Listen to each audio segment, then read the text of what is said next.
Hello दोस्तों, मैं Jayprakash, motivational speaker and trainer. आज आप लोग के सामने वादे के अनुसार part 2 of personal development discussion करने आया हूँ। मेरा एक रिक्वेस्ट है दोस्तों, जो दोस्त मेरे पार्ट 1 को देखना भूल गए हैं, डिस्क्रिप्शन बॉक्स में उसका लिंक मैंने शेयर कर दिया है। आप प्लीज़ रेफ़र कर ले पार्ट 1 को, फिर आप ये देखेंगे, आपकी अंडरस्टैंडिंग बहुत क्लियर होगी। दोस्तों, आज का टॉपिक है हमारा सेल्फ नॉलेज, सेल्फ अंडरस्टैंडिंग, खुद की अंडरस्टैंडिंग को समझना, हमारी नॉलेज लेवल, इनमें कैरेक्टर, बिहेवियर, हमारा वैल्यूज़, एबिलिटी, इमोशंस, ये सारी चीज़ें आ जाती हैं। अब सबसे पहला क्वेश्चन आ जाता है इसमें, हम इसको गेन कैसे करेंगे। गेन करने के लिए भी अगर मैं स्टेप वाइज बातें करूं तो स्टेप 1 आ जाता है इन्वेंटरी कैरेक्टर, हमारा बदलता हुआ कैरेक्टर। जैसे कहीं पे अगर लड़ाई होता है तो हमारा ही बिहेवियर डिफरेंट हो जाता है, कहीं पे अगर हम मंदिर जाते हैं तो हमारा वहाँ पे इमोशन एकदम सॉफ्ट रहता है, पोलाइट रहते हैं, कहीं अगर हम लोग बाज़ार में मार्केट करने जाते हैं वहाँ का बिहेवियर हमारा एक डिफरेंट होता है। तो बदलता हुआ, दोस्तों के साथ बात कर रहे हैं, वहाँ का डिफरेंट, तो बदलता हुआ कैरेक्टर जो है इसको भी हमें समझना है। Understanding what I can do. अब हमारा सबसे पहला चीज़ आ जाता है कि हमको खुद को समझना होगा कि हम किस जगह पर हैं, किस बात पर टॉपिक हो रही है और मैं इसमें क्या ऐड कर सकता हूँ। माने हमारा उस जगह पर क्या एडिशन हो सकता है, मतलब हम वहाँ पे अपना वैल्यू क्या ऐड कर सकते हैं। प्लस आपको ये भी जानना होगा कि आप फील द फील्स, मतलब उस जगह पे मान लीजिए 2 आदमी के बीच में झगड़ा हुआ है, क्या वो दोनों आपस में सलाह करना भी चाहते हैं या चाहते हैं कि लड़ लें, सर हाथ पैर तोड़वा ले, या चाहते हैं थोड़ी बातचीत हो जाए, अंडरस्टैंडिंग ऐसा कर करके फिर न्यूट्रल हो जाए।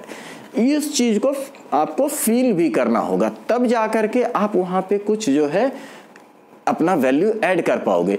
प्लस आपको ये भी सोचना है कि वहाँ पे हम मोटिवेशनल मैटर्स क्या ऐड कर सकते हैं। लाइक कोई example, motivational matter in the sense कि कुछ एग्जाम्पल्स के तौर पर आप वहाँ पे क्या फिट कर सकते हो। जैसे एग्जाम्पल में किस चीज़ पर, यहाँ पर किसका, जिससे कि इन दोनों को अच्छी समझ आ जाए, कौन सा बात बोलूँ, कौन सा चीज़ का एग्जाम्पल दूँ, ये इमीडिएटली आपको वहाँ पे समझना पड़ेगा और उस चीज़ को आप कंट्रोल कर सकते हो। इसके बाद आ जाता है दोस्तों कि हम इसको इम्प्रूव कैसे करें, how to improve my knowledge.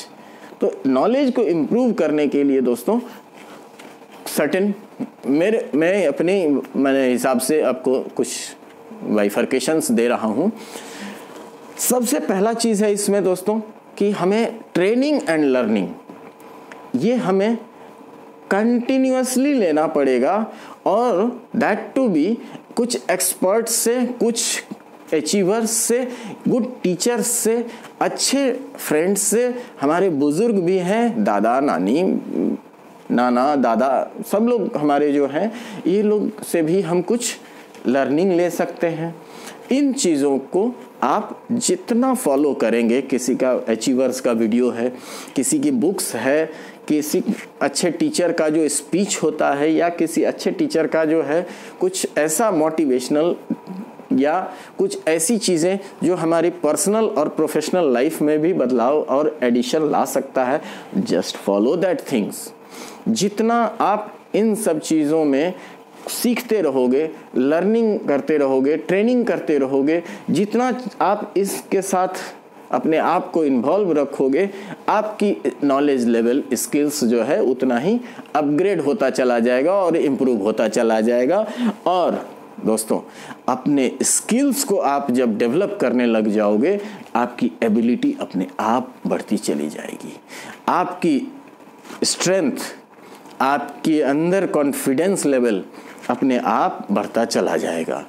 All depend होता है आपके एक्शन के ऊपर भी, आप कैसा एक्शन करते हो, कब एक्शन करते हो, ज़रूरत के टाइम पे आप आते हो नहीं आते हो, ज़रूरत के समय पे आप बोलते हो नहीं बोलते हो, इन सारी चीज़ों पर भी फैक्टर करता है आपकी कि आप उसके हिसाब से आपकी कॉन्फिडेंस लेवल भी बढ़ जाती है। और जैसे जैसे आप इन चीज़ों में अपग्रेड होते चले जाते हैं, आपकी पर्सनालिटी उतनी ज़्यादा निखरती चली जाती है। पर्सनालिटी सिर्फ इतना ही नहीं है कि आप अच्छे कपड़े पहन लिए तो आपकी पर्सनालिटी डेवलप हो गई। Yes, it makes sense definitely for the initial phase of meeting. आप जब किसी के साथ सामने मिलते हो तो डेफिनेटली आपका first impression creates the from the dressing sense, इससे आपका फर्स्ट इंप्रेशन क्रिएट होता है। बट उसके बाद के लिए आपका कपड़ा वहाँ पर न मैटर करके आपका सबसे बड़ा मैटर करता है सोशल लेवल पे आप कम्युनिकेशन स्किल्स कैसा यूज़ कर रहे हैं, किस तरह से बातें कर रहे हैं, किस तरह से आप बैठ रहे हो, आप वहाँ पर क्या मैटर पे बोल रहे हो, किस तरह से।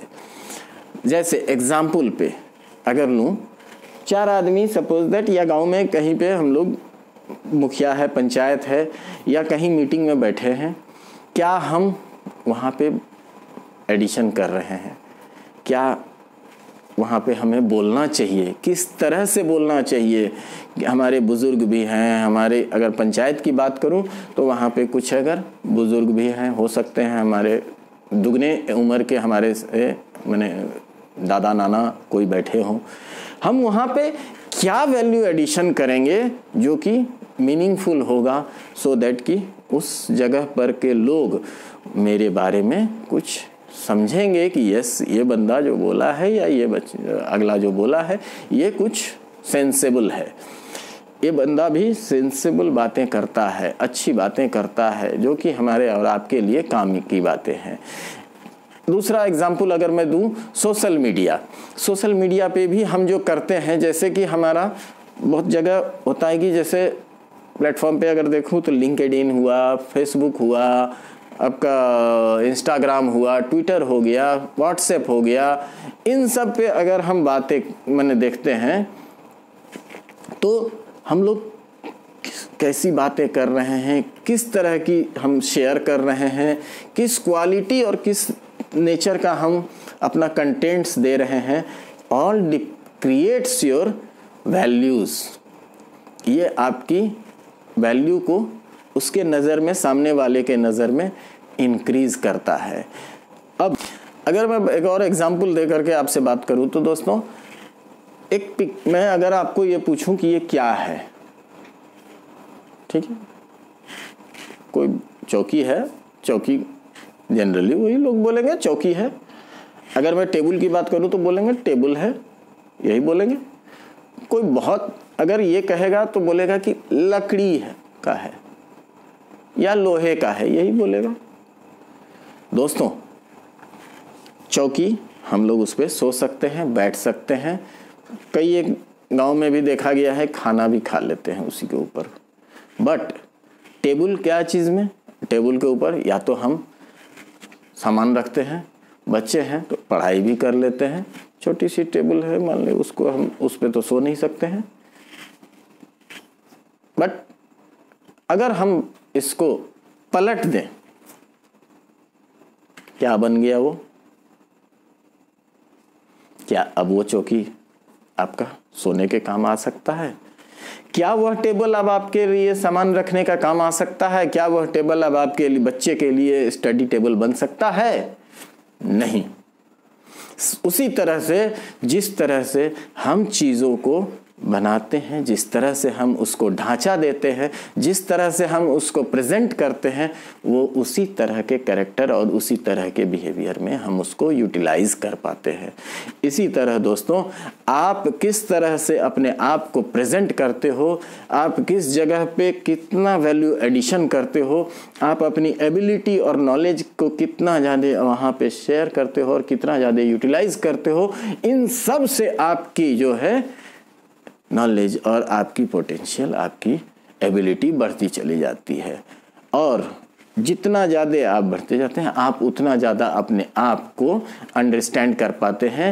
Yes, this is the accountability. मैंने जब आप करते हैं तो आपको पता चलता है कि ये मैंने यहाँ पे एडिशन किया। इन सब से के बाद मैं एक ही चीज़ आप सभी दोस्तों से बोलना चाहूँगा, प्लीज़ और प्लीज़ एक्सक्यूज़ देना बंद करें। काम कोई भी छोटा या बड़ा नहीं होता है। प्रॉब्लम चाहे जितनी भी हो दोस्तों, करना है तो करना है।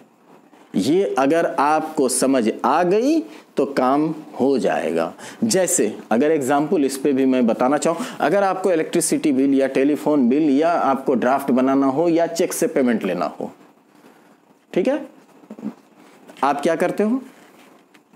अगर आपको ये मालूम हो कि अगर मैं इलेक्ट्रिसिटी बिल आज न जमा करूं तो कल से मेरी इलेक्ट्रिसिटी बंद हो जाएगी, अगर मैं फ़ोन का बिल आज पेड न करूं तो कल से मेरी फ़ोन बंद हो जाएगी, अगर आपको ये मालूम हो कि आज लास्ट डेट है, ड्राफ्ट अगर न बना और आज अगर पोस्ट नहीं हुआ तो मेरा जो फॉर्म है या मेरा जो इसका काम है ये मेरा नहीं हो पाएगा, पूरा वेस्टेज जाएगा। या आपका चेक से पेमेंट, अगर आपको आज ज़रूरत है पेमेंट की और आप आकर करके चेक से पेमेंट लेने को आए हैं, अगर आपको आज पेमेंट न मिला तो आपका काम रुक सकता है। ये अगर आपको समझ में आ गया, चाहे जितनी भी परेशानी हो, चाहे जितनी भी लंबी लाइन क्यों न हो दोस्तों, आप उस दिन उस काम को कंप्लीट करते हो और करके ही वापस आते हो, क्योंकि आपको पता है आपका गोल, विज़न आपका क्लियर है।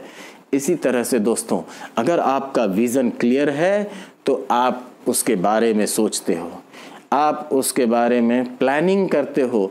आपका प्लानिंग, ड्रीम, फोकस, एक्शन, आप टाइमलाइन, ये सब आपके डिज़ायर रिजल्ट की ओर आपको लेके जाता है दोस्तों। आपका डिज़ायर जो कुछ भी है, आप जिस भी जगह पर अपने आप को पहुंचाना चाहते हो या पहुंचना चाहते हो, आपका वो अगर विज़न या गोल क्लियर है तो आप वहां तक पहुंच सकते हो, इन सब चीज़ों पर फॉलो करके। दोस्तों, एक और एग्जाम्पल के तहत आपको मैं समझाने की कोशिश कर रहा हूँ। आपने सुना होगा दशरथ माझी का नाम। दशरथ माझी एक वो शख्स थे जो एक छोटी सी छेनी और हथौड़ी लेकर बड़ा सा पहाड़ तोड़ दिए, क्योंकि उनका एक गोल तय था, गोल उनका क्लियर था। क्या? इस पहाड़ को तोड़ करके मुझे यहाँ से रास्ता बनाना है, ये उनका गोल क्लियर था। बड़ी सी पहाड़ को भी वो एक छेनी हथौड़ी लेकर तोड़ पाए। यही होता है गोल। परेशानियां उनको क्या समझते हैं दोस्तों आप? उनको परेशानियां नहीं आई होंगी, उस बड़ी सी पहाड़ को एक छेनी हथौड़ी से तोड़ देना। उस सारी परेशानियों को, चाहे जितनी भी रास्ते में आई, सबको चीरते हुए आखिरकार उनका डिज़ायर रिजल्ट था रोड बनाना, रास्ता बनाना। वो रास्ता बनाती है, क्योंकि रास्ता बन जाने के बाद उनको मालूम था कि हमारी गांव में पानी की कमी नहीं होगी। उसके लिए वो क्या कर बैठे, पूरी बड़ी सी पहाड़। लोगों को क्या दिखता था? पहाड़ है, पहाड़ है, इतना बड़ा कौन, कहाँ से, कैसे, क्या किया उन्होंने दशरथ माझी।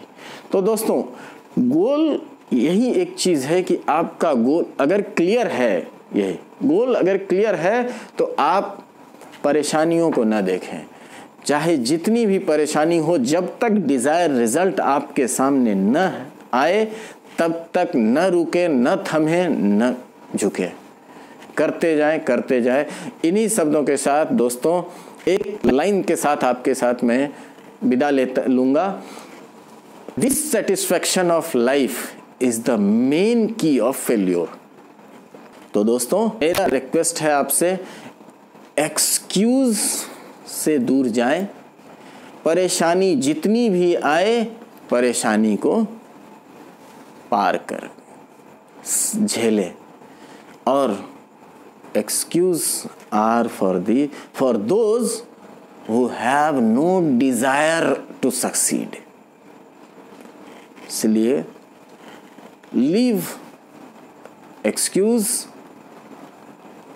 And your dissatisfaction. तो दोस्तों मैं इन्हीं शब्दों के साथ मैं अपनी वाणी को विराम देता हुआ आपसे रिक्वेस्ट करता हूं, मेरे वीडियो को लाइक, चैनल को सब्सक्राइब और अगर हो सके तो कमेंट कर दें, सो दैट अगर इन्हीं में आपको लगता हो कि नहीं मुझे कुछ और टॉपिक्स पे जानकारी चाहिए तो आप प्लीज़ मेरे साथ कमेंट में शेयर करें। मैं कोशिश करूँगा आपको आसान भाषा में छोटी छोटी चीज़ों को आपके सामने लाकर आपके साथ डिस्कस करके आपके साथ शेयर कर करके आपको समझाने की कोशिश करूँगा। Thank you very much.